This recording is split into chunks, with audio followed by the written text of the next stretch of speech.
Hi everyone, Jeremy here. Long haulers is a recently created diagnosis to describe a phenomenon where we have a latent pathogen staying inside the body and causing a lot of trouble. Now, for the people who are afflicted with this, it can be new, it can be frustrating. It's like, what is going on here? However, if it's any consolation, I'll tell you that this pattern of a pathogen coming in and then hiding out, becoming dormant, and then flaring up from time to time or just disrupting the health of the body. This pattern is consistent with a lot of other complex chronic mystery illnesses like fibromyalgia, Lyme disease, Epstein-Barr. We see a ton of this. This is a mechanism whereby pathogens get in, they lodge, they hide, and then they come out and they cause all kinds of problems. And it can be like a head scratcher condition for even most in the medical field. We're going to go through this today, and we're going to look at one of the symptoms, which can be chronic pains. So how do we help chronic pains from long haulers? We're going to explore this in a little bit of an expanded and kind of counterintuitive way, right? As you probably come to expect if you've been around my work at all. We try to take a bigger picture view on things so that we can understand the whole system. What's your body trying to tell you? What information can we get from these pains, from what you're feeling, that can then help us understand how to treat your body at the root causes, right? At the root causes of system dysfunction. How can you get better with a solid plan? Well, we're going to have to listen to the pain. So let's get started.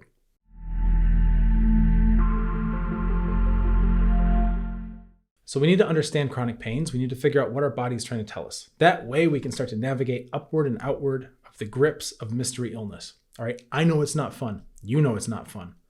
Okay, having mystery illness, complex chronic inflammatory conditions, all this stuff, it shrinks your world down. You got to start saying no to all kinds of things you used to enjoy because you don't feel like you can rely on your body. Okay, it's not fun to say. It doesn't make me happy to say that, but that's the truth of it from what I've observed, from the people I've worked with, from my own experiences. Once you start to lose faith in your body, you start saying no to all kinds of fun stuff. Okay. No, thank you. I can't. No, not sure. Can't. What if I have a flare? What if I crash, right? Better not to travel. Better not to go out on a restaurant trip with my best friends, right? None of this. Instead, we got to stay home and kind of just wait and hope we don't crash. Okay. Too many variables. So we need to be able to re-expand our world and get back to living our life. And one of the best things to do is to have a structured plan where you know how to address your body from a whole systems perspective. I talk about that in other videos. I'm not going to go too deep into it in this one because in this one, we're focused on chronic pain and the information that we can get from chronic pains. So I should tell you, in Eastern medicine, right, which is my background, I've got a very strong background in Eastern medicine, acupuncture, herbs, these kinds of things, qigong, right, where we're looking at the body as an ecosystem. We're looking at the body as not just component parts. Okay, it's not just like fixing a car. Oh, something's wrong with my car. Oh yeah, you've got a bad valve here. Let's just take it out, put in a new one, right? We can't do that with our body. I can't just say, hey, yeah, your nervous system's fried. Like we need to get that out of here and order a spare. Okay, it doesn't work like that. We're a different kind of system. We're organic, we're living, we're complex. So we have to learn how to work with that system. And there are a lot of clues we can use. So I'm going to train you today. I'm going to give you an introduction to understanding chronic pains, and especially from an Eastern medicine perspective. Okay, there's a lot of historical richness to this where we can use the human cultural heritage and we can start to apply it to our modern problems. In Eastern medicine, generally pain is seen as an obstruction or a blockage. It's typically a sign that there's a problem. Okay, I know this isn't rocket science to say this. It's not a big epiphany, right? Pain is a sign of a problem. However, the epiphanies come when we start to follow that thread. If we say, okay, if it's a sign of a problem, how can we understand what problem it is? How can we understand what our body's asking for? So I want to offer you this model that we've inherited through generations and generations of medical practice, which is to understand chronic pains in terms of how they feel, what the subjective sensations are, and then to understand the associated needs of the body that go with them. All right. Before I get to that, I should tell you, if you're struggling with complex chronic health conditions, you don't have to heal alone. You don't have to do this alone. We've got an awesome group. I started it a couple of years back. It's called Modern Vitality Solutions and Support. It's a chat group. We're off of big tech. It's just a private chat group. Also, within the chat group, you've got I'm in there answering questions every single day. You've got a bunch of awesome people just like you that are at various stages of their healing path. Everybody's very kind, compassionate, bright, sophisticated. It's lovely. It's international.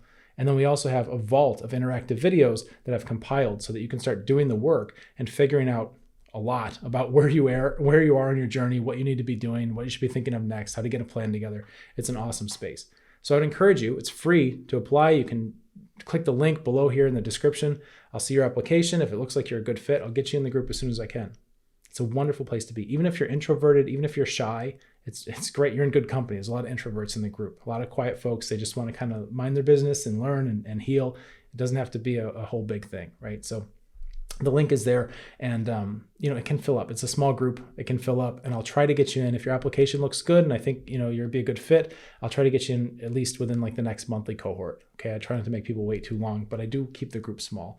So you can apply for a group and also subscribe to the channel if you'd like. That way you can see more helpful content like this video and get your mind filled up with new ideas for how to heal your body.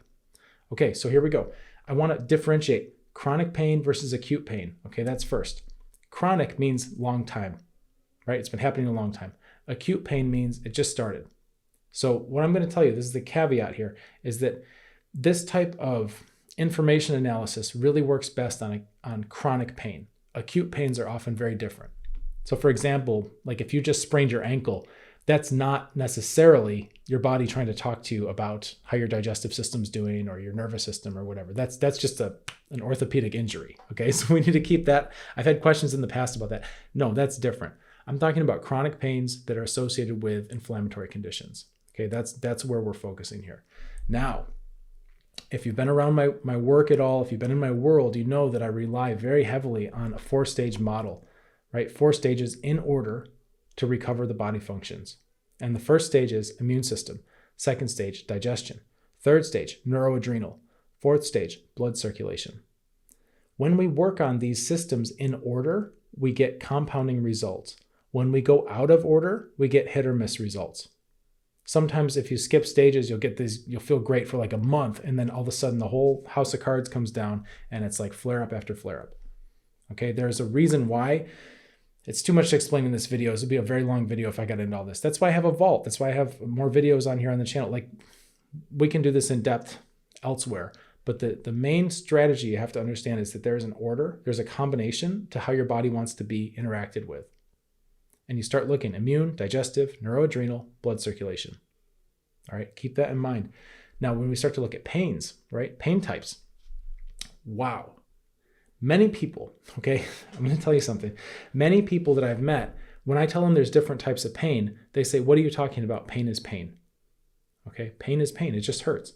And I say, well, what type of pain is it? I don't know. I don't know what you're talking about. It just hurts.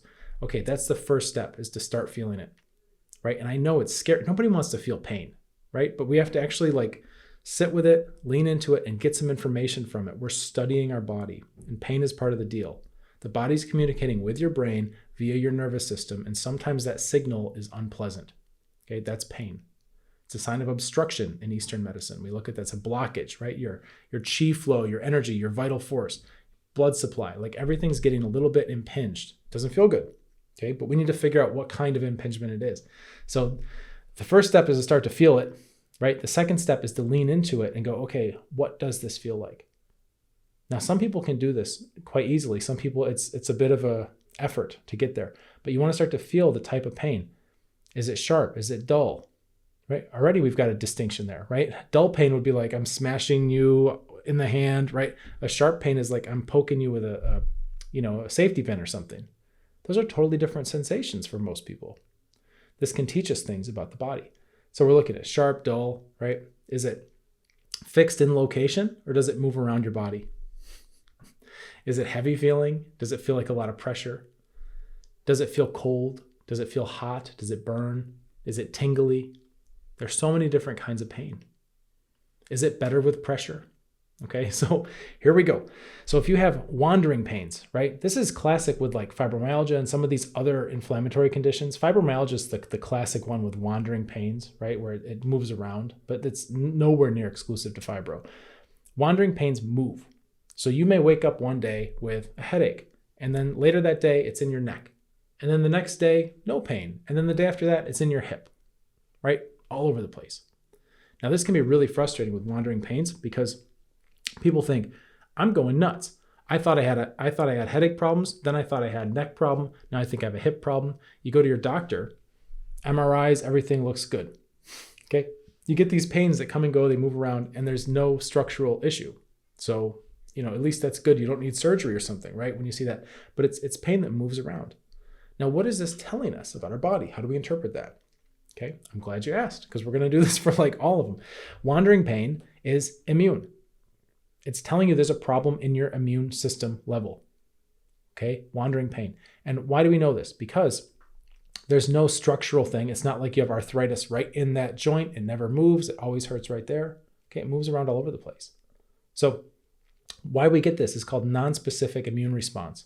And it's basically the body is kind of smoldering, and then the inflammation can move very quickly and very easily from place to place in the body. So you can have your immune system kind of hunting, right? And why is it doing that? Why is it hunting? Why is it moving around? Well, because more often than not, there's some kind of latent pathogen or hidden pathogen in the body, right? Pathogen or pathogens, multiple. They tend to come in groups. And I know we talk about a lot of these conditions based on like one pathogen. For example, when we talk about Lyme disease, it's a spirochete, right? However, as we expand that, people usually call it Lyme and Co, because co-infections tend to come along for the ride. Same thing for Candida, same thing for EBV, same thing for long haulers. Chronic fatigue syndrome usually has multiple pathogens.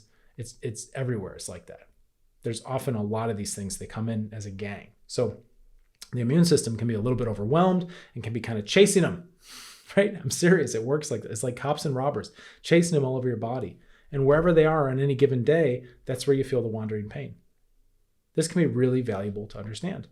Then we know we need to focus with specific methods on immune specificity, getting your immune system to become less of a police chase and more just like a sniper that just takes out what it needs to take out, and then you're done with it, right? That's the idea.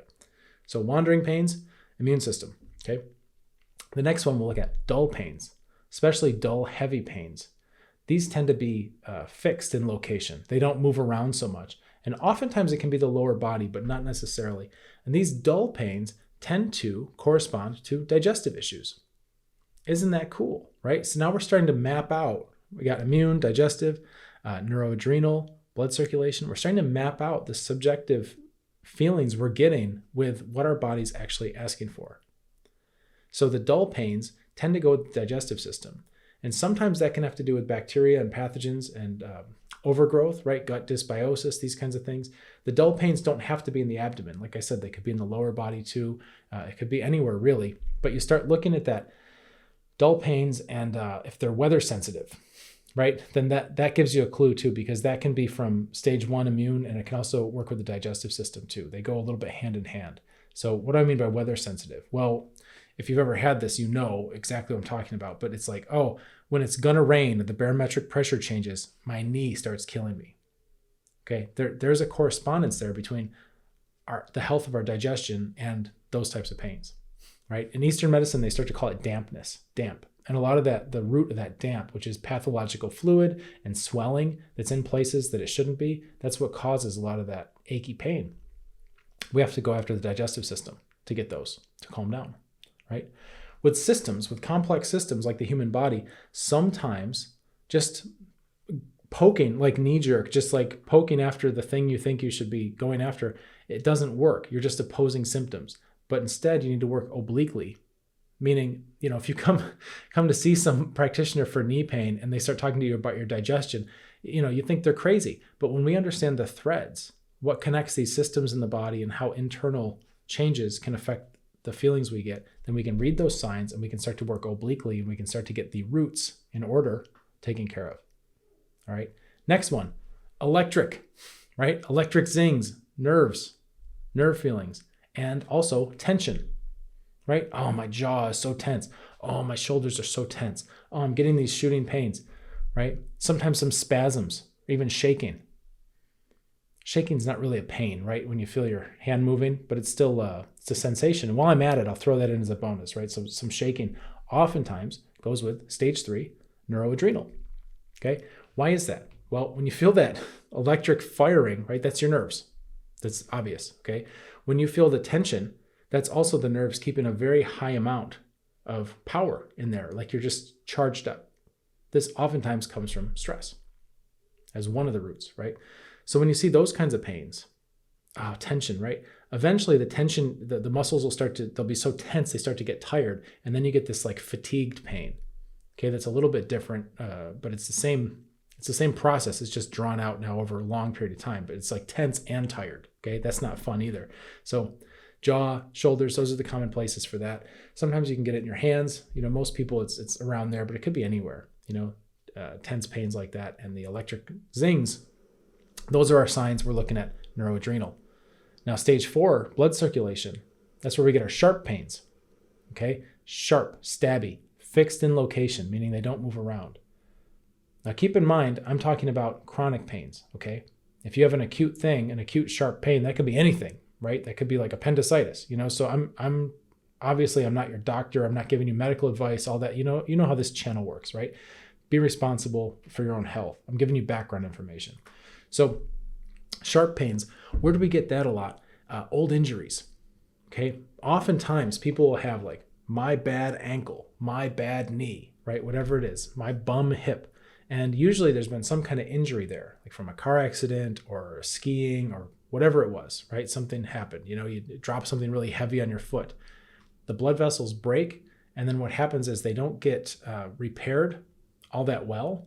Oftentimes, like with Eastern medicine, there's liniments and herbs and things that we use for injury treatment to help things heal better so that you don't get the my bad ankle after effects, right? But without that, especially if it's been put in a cast, it's been immobilized for a long time, and as it heals, you get this what they call static blood stasis that's just kind of sitting in there, and you can imagine it basically as like a scab. The way when blood leaves a vessel, it turns into a scab. You can imagine like little scabs, but inside your body. And that's what gives a lot of times the sharp pains. So when we start to look at these types of pain, all of a sudden now we've got a very rich landscape. In the beginning of this video, you may have been thinking like, Jeremy, pain is pain, okay? First of all, why should I care what my pain is trying to tell me? I want it gone, okay? The answer to that is you should care what it's trying to tell you, because by giving it what it wants, that's how you get your body to stop creating pain, okay? Just like with a baby crying, right? Oh, yeah, it's obnoxious. I don't want to hear the baby cry. Well, they're designed to cry. They're designed to have a sound that you don't want to hear, right? If babies cried and it just sounded like beautiful harp music, like la, la, la, la, la, right? Then you would never change the diaper. You'd never feed them, right? Because their cry is so beautiful. Babies cry and it's uncomfortable by design to prompt us to understand what they want and take care of the problem. Pain is your body crying to you. So you have to start to listen to it. You can't just ignore it. You can't just leave the baby with the dirty diaper, right, for a week. That's insane. That's neglect. You're going to jail for that, right? But we can do our bodies, we can like ignore our body's pain and just leave it with the equivalent of a dirty diaper for decades. And the only one that suffers is us, right? And then I guess you could argue the people around us suffer because now we're not around and available because we're grumpy and we hate life, right? Because we don't want to do things, So let's not let it get to that point where we neglect it for that long. So for one, yeah, if you want to get rid of pain, you need to be willing to listen to it. You need to be willing to interpret it. And then number 2, hey, Jeremy, pain is pain, right? No, there's not. There's tons of different kinds of pains. Okay, we did stage 1, 2, 3, 4, right? Stage 1, wandering pain, immune. Stage 2, heavy pains, dullness. That's digestive, right? Stage 3, neuro-adrenal, electric zings, tension, right? Stage 4, sharp stabby pains that are in a fixed location. That's blood circulation, right? What if I have all these? Well, don't try to go out of order. If you have all of them, you need to go after your immune system first, okay? And work through. That's why they're numbered 1, 2, 3, 4. And I will give you, actually, here's a bonus. Stage 5, right? Jeremy, you said stages 1 through 3, 4. Well, there's also stage 5. It's just a bonus, and most people don't need to do it if they actually go through the system in order. But stage 5 is boosting, supplementing, right? If you actually have deficiencies and emptiness, then that's when you start to fill those deficiencies with, certain herbs that are very nutritional and things like that, right? What kind of pain goes with deficiency? Well, it's the pain that feels better with pressure. It's empty pain. So if you have a headache and you touch it and it makes it feel kind of worse, that's probably not a deficiency pain. A lot of times if you have like a stomach ache or something, and then you put your hands on it, that feels better. The pressure makes it feel so much better. Well, that's telling you a little bit about the deficiency of that area in your body. Eastern medicine is all about excess and deficiency, right? The yin and yang of it, how everything kind of moves together. Sometimes there's too much, sometimes there's not enough. We need to understand the system, work through it. So already we've got this mapped out. So now you could do something, for example, like you could keep a pain journal for a week or 2 or a month, and just every day write down what types of pains you're feeling. Not just your pain scale, because that's what, a lot of doctors, it's a 1 out of 10. What's your pain? What's your pain scale? 1 to 10. And, 10 is like excruciating and all this. And you're just rating pain, but you're not differentiating what types of pain you're feeling. So I would offer you, right? There's an activity. There's plenty more stuff like this. That's what we do in our vault, right? They're very interactive videos, and we work on these things so that you can get a real handle on what's going on with you. That's part of our group and the perks for the people who join our group. But one thing you could do is just start keeping track of that.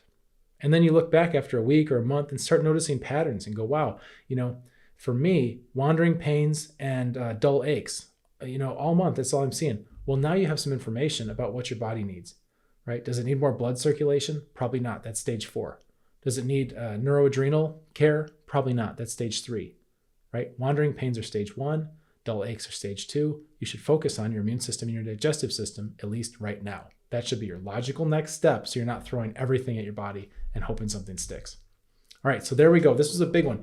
You might have to watch this again. You might have to take notes. All right, I'm taking dense information distilled down from thousands of years of medical traditions, and I'm presenting it in a short video like this. So I would expect you might have questions. You might want to watch it again, but you really need to get your hands into this and start embracing unpleasant sensations to get some information so that you can give your body the respect it deserves when it's trying to talk to you, and then you can start to give it what it needs so that it can heal. All right, I hope that helps you in your healing journey and putting together the next piece of your puzzle, and see you in the next one. Cheers.